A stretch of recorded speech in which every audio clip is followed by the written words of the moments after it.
কিছু লোককে আমরা দেখি মসজিদে তারা গেঞ্জি পরে আসেন, এটা মসজিদে আসার জন্য ফ্যাশন করছে না, এটা তাদের অভ্যাস হয়ে গেছে। প্রিয় ভাইরা, মনে রাখতে হবে আল্লাহ রাব্বুল আলামিন কোরআনে নির্দেশ দিয়েছেন, খুযু যিনাতাকুম ইনদা কুল্লি মসজিদ, প্রত্যেক মসজিদে আসার সময়, সালাতে আসার সময় তোমরা সুন্দর শোভনীয় পোশাক পরে আসো।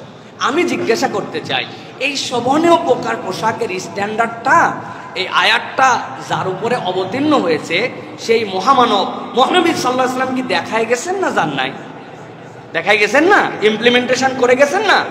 তাহলে সেই নবীজির আদর্শ ছিল সবসময় হাত ঢাকা, বুক ঢাকা, এরকম পোশাক পরা।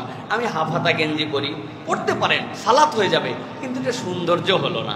এই জন্য এই লোককে ক্রিটিসাইজও করা যাবে না, আবার নামাজ হচ্ছে না এটাও বলা যাবে না, আবার র্যান্ডম এটা প্র্যাকটিসের মধ্যেও ঢুকানো যাবে না। মানে আপনি যা পরে আছেন তাই।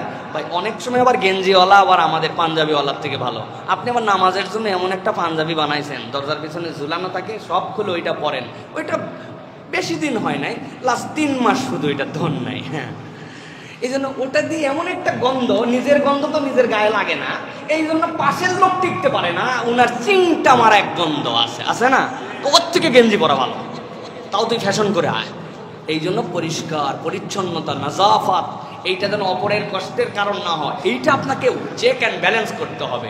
সৌন্দর্যটার নানান পরিধি আছে, অল ওভারই হাত কাটা গেঞ্জি পরে, ফতুয়া পরে, এইগুলা সালাতের ক্ষেত্রে আমাদের সালাফরা এটা কারাহাত বলেছেন, এইগুলা অ্যাভয়েড করলে আমাদের জন্য ভালো। আল্লাহ আমাদেরকে বোঝার তৌফিক দান করেন।